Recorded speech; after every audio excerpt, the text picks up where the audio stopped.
Chief Romel Marbil, sinabi niya at nabanggit niya na wala silang nakikitang threat laban dito sa Pangulong Pangulo, kaya kailangan na bawasan yung mga tauhang nagbabantay sa kanya. Sa inyo po, bilang bihasa, pagdating po sa usaping seguridad, ang pangalawang Pangulo po ba ay nakikita ninyo, ma-assess nyo ba na walang banta laban sa kanya? Very obvious. Sa tingin ko lang sa lahat ng nakikinig, Assalamualaikum warahmatullahi ta'ala wabarakatuh. Very obvious ang ginawa na magtanggal ng security para the Vice President will be open to any accident, incident, whatever, vulnerable yan. So, parang ipamukha sa buong mundo na yan, nag-iisa na lang siya, etc. Parang matanggalan ng pwersa, talagang vulnerable siya. So, it is a violation yan. Gaano namang kahalaga na yung mananatili sa kanya na security ay meron siyang trust and confidence? Kasi napansin niya, yung pawang mga tinanggal sa kanya, yung matatagal na rin sa kanya, galing sa Mindanao, yun pa yung mga nilipat dito, tapos yung mga meron na mga ibinigay doon, na yung mga natitira, pero hindi siya yung pumili. Gaano kahalaga na meron kang trust and confidence sa yung nakapaligid sa'yo? Number one, pinakamahalaga talaga na yung security mo, trusted mo talaga yan. Mahirap maglagay ng security na wala kang tiwala. So, hindi ka mapalagay talaga dyan. So, deliberate yan na gano'n ang ginawa para ma-demoralize ang ating Vice President, the second highest office of the land. Dapat hindi nila ginawa kay Vice President Inday yan. Very obvious talaga. Opo, at si Senador Ronald Bato de la Rosa nag-post po na kumbaga nanawagan sa lahat ng mga nasa o galing ba sa security sector o marunong ng armed combat na willing, no, bayanihan para sa pagbibigay ng seguridad dito kay Vice President Inday Sara. Sinigundahan naman ito ni Senador Robin Hood Padilla at ni Senador Bongo, at nakita ko rin po sa post ninyo na handa rin kayo na magbigay ng seguridad po sa pangalawang Pangulo. Yes, it is incumbent for us, obligasyon namin. Hindi namin pwede mabayaran ang pag-secure ng mga Duterte sa amir namin, ng aming founding leader, Professor Normiswari, na nandito sa Davao. Malaki ang utang na loob namin sa kanilang pamilya. So, hindi kami pwede magpabaya. Kung kailangan nila kami, nandito kami, physically, kasama na mga prayers namin, na sana sa panawagan niya, pamilya niya, mother, mga anak, nandito ang MNLF. Ipatawag lang kami ni Vice President and we are ready. The MNLF is always ready for this one. Anytime. Opo. Ready kami. Ito ang answer namin sa panawagan ng mga mahal natin ng mga senador, sila Senator Bongo, Senator Bato, at saka si Senator Robin. Here we are, the MNLF. We are ready. Opo. And ano naman po yung masasabi ninyo na ikinukumpara ng si VP Sara kay dating Vice Presidente Leni Robredo? Mayroon bang pagkakahalintulad kung i-assess mo kung pagdating sa seguridad, saan ba ang mas nangangailangan ng seguridad dahil sa kanilang mga stand? Alam naman natin, vocal si Pangalawang Pangulo Inday Sara Duterte sa paglaban dito sa CPP, NPA, NDF mula pa noong ito ay alkalde at hanggang sa kasalukuyan. Unlike dito naman kay VP Leni, Di ko lang alam kung sino po yung talagang meron siyang mga matinding mga pronouncement po. Very dangerous kasi kaya nga nasabi ko vulnerable ang ating mahal na Vice President. Kasi very loud, very vocal ang ating Vice President against kasi PPNPA, mga kapatid natin dyan sa kabila. Itong NTF-ELCAC na issue, strong ang support ng ating mahal na Vice President. Kaya siguro deliberate na tinanggalan ng security para ayan na, ambusin nyo na yan. So, kasi threat siya, hindi politically, threat talaga siya. As sabi according to the Vice President, obvious naman, wala namang iba, designated survivor yan. Whether we like it or not, she will be the next president.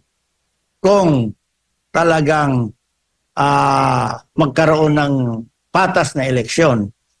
Kaya parang desperado na. O wala nang security yan. She is open. So, deliberate yan. Pero nandito naman tayo. O kaya, ito, samantalahin ko na ito. Panawagan, calling all Mindanaoans, especially in Davao City, let's all unite for justice and restore confidence sa ating mga kapulisan, sa police force. Let's all unite and kailangan natin suportahan ang ating mahal na Vice Presidente. At sa hanay naman ng mga kapulisan, kung kailangan ninyo ang support namin, we will support na maayos natin ito sa anumang bagay. Siguro I will rather recommend, marami namang pwedeng maging chief PNP dyan na may alam ng batas, na may background ng law. Dapat the organization of the Philippine National Police maghanap ng magaling, may alam sa batas ang maging chief PNP. Si General Marbel, nawala na yung kuwan niya eh. Nawala na yung trust ng taong bayan sa kanya sa nangyari ngayon. Balik sa iyo, Alvar. Opo. Sir, itong, nagpalabas din po ng mensahe ng pagpapasalamat itong si VP Sara Duterte sa lahat po ng mga natatanggap niya na mga suporta, no? Kabilang na ang mga senador, kayo rin po, nabanggit niya dito, sabi niya, huwag kayong mag-alala sa akin at hindi ninyo kailangan mag-ambag ng pera para sa security ko. Ang pagtatrabaho sa pamahalaan ay pag-aalay ng buhay para sa bayan. Alam nating lahat ng bahaging ito ng serbisyo. Isa lang ang hiling ko sa inyo, ang kaligtasan ng aking pamilya. Huwag ninyong payagan ang anumang karahasan sa aking ina, asawa at 4 na anak, personal man o sa internet. At kung sakali man, huwag ninyong palampasin ang sinumang gagawa ng kapahamakan laban sa kanila. Sa kabila ng maraming mga positibong pagbibigay tugon sa panawagan na ito na magkaisa para sa proteksyon, patuloy na nagiging mapagkumbaba ang pangalawang Pangulo. Actually, nung una pa niyang statement na pagkumpirma na tinanggalan siya ng security, nabanggit na niya doon na hindi naman maapektuhan yung kanyang trabaho, no? As Vice Presidente, matapos siyang mag-resign nga.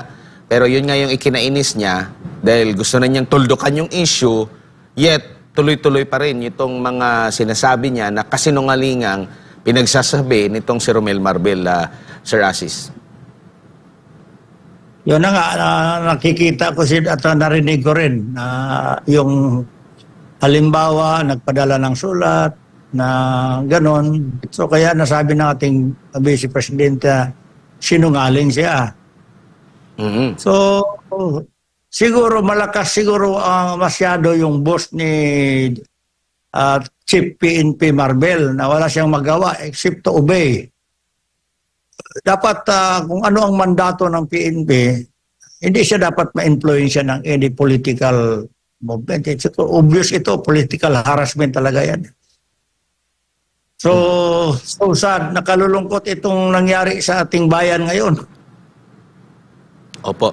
Sir Asis, bilang panghuli, bago si partner Jay, nakikita niyo po ba yung pangyayari doon kay dating Pangulong Donald Trump ng Estados Unidos? Maaari ding mangyari. Siya, ano na siya kumbaga former siya, nasa ano na siya, kumbaga civilian, balik civilian siya, doon siya yung pambato ng Republican. Pero ito, nasa ano nasa mismong pamumuno pa, pangalawang Pangulo natin. So maaari din na mangyari yung nangyari doon kay Trump dito kay Vice President Inday Sara? Of course naman. Kaya nga, naisipan ko volunteer, mag-post ng security na tutulong tayo sa pag-provide ng security kasi hindi natin pwede ma-underestimate ang kalaban. Banta ng buhay ng ating, kung desperado na ang kalaban, mag-resort na yan to any eventualities para lang mawala yung banta nila sa politika. So, posible nang mangyayari yan, ang nangyari kay Donald Trump dito sa kay VP Inday. Kaya kailangan manawagan na tayo na mag-ambag-ambag, magtulong-tulong na lahat. Lalo na tayong taga Davao. Maggawa na ng coordination kung sino man. Itong mga retired generals ng mga kaibigan, just call me, alam niyo man ang number ko. Mag-ipon-ipon tayo, then let's consult the Office of the Vice President kung kailangan ba, necessary ba, and we will plan for the necessary measures, paano natin maayos ang security ng ating mahal na Vice President Inday Sara Duterte. Sir, mayong gabi si Jade po ito. Kanina nabanggit po ninyo yung boss ni Marbil. So, ang ibig mong sabihin, hindi malayo na may kinalaman po ba sa desisyon ni Romel Marbil ang Pangulo Bongbong Marcos sa pagtanggal nga ng security personnel kay VP Inday? Parang ganun ang tono Jay, kasi kung si Marbil, imposible naman darating siya sa posisyon na yan, sa rank na yan, wala siyang alam sa batas, wala siyang alam sa jurisdiction ng kanyang mga operations. May mga boundaries man yan. Kung mag-exceed ka na, alam niya yan. Rest na yung opisina niya, rest na yung position niya. So hindi lang niya siguro matanggihan kung sino ang naglagay sa kanya. Kung sino man ang naglagay dyan sa kanya, yun ang nag-utos sa kanya. So wala siyang magawa to execute. Kung ano man ang nasa ilalim ng plano na yan, lalabas at lalabas din yan. Hindi yan, lalabas din yan. Oo, gaya nga sinabi po ninyo, sir, mismo ang Vice Presidente, wala nang respeto dito sa hepe ng PNP. Sa tingin mo, suportado din ba ninyo yung mga panawagan ng ating mga kababayan na dapat umalis na sa pwesto, mag-resign na itong si Romel Marbil bilang hepe ng PNP? Yes. Brother Romel, step down na. Sira na talaga yung image mo. To save your neck, step down para may moral ka pa dyan. Bitiwan mo na yan. Mainit na masyado yan. Then say sorry for your boss. Sabihin mo, boss, ipit na ako masyado. I have to resign. Para to save the image of the Philippine National Police also. Tapos maglagay kayo dyan ng Philippine Police. I will recommend. I am very sorry. Pero my recommendation, kailangan may background sa law ang magiging chief PNP. Sa kanyang pamumuno ho ba, sir, nakita nyo ba maraming nagawa itong hepe ng PNP ngayon, itong si Romel Marbil? Ito nga, yung nangyari doon sa QGC, under sa pamumuno niya eh. Plus ito kay BP Inday, pamumuno niya, talagang malas masyado. I am very sorry. Wala talaga. Mahirap talaga i-commend ang mga nangyayari under the watch of itong si General Marbel sa pamumuno niya. So I will support sa mga panawagan. I am with them na step down. I am very sorry, Brother Romel, Marbel.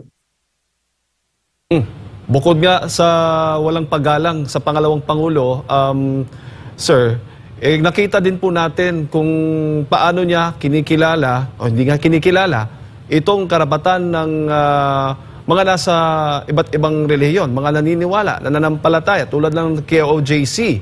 Dahil nga itong mga kapulisan, hindi ho ba malayo din na siya din ang nasa likod nung yung mga armadong pag-atake ng mga armadong otoridad dyan sa mga KOJC compound? Sa tingin po ninyo? Of course, wala tayong ibang pagbintangan kasi siya ang chief PNP, siya ang pinakataas ng organisasyon. Totoo. Kaya kung ang QGC kailangan kami, ang MNLF, nandito lang kami para we will volunteer, magbantay sa inyo dyan kung kinakailangan. Not naman really for whatever. Physical lang, wala kaming barel, dyan kami sa labas. Para lang makita na wala talaga yung threat. Mawala yung threat. Kasi traumatic na, nabalitaan ko, traumatic na yung mga bata dyan sa loob, mga pamilya, everywhere. Kaya na talagang kawawa, naawa talaga ako.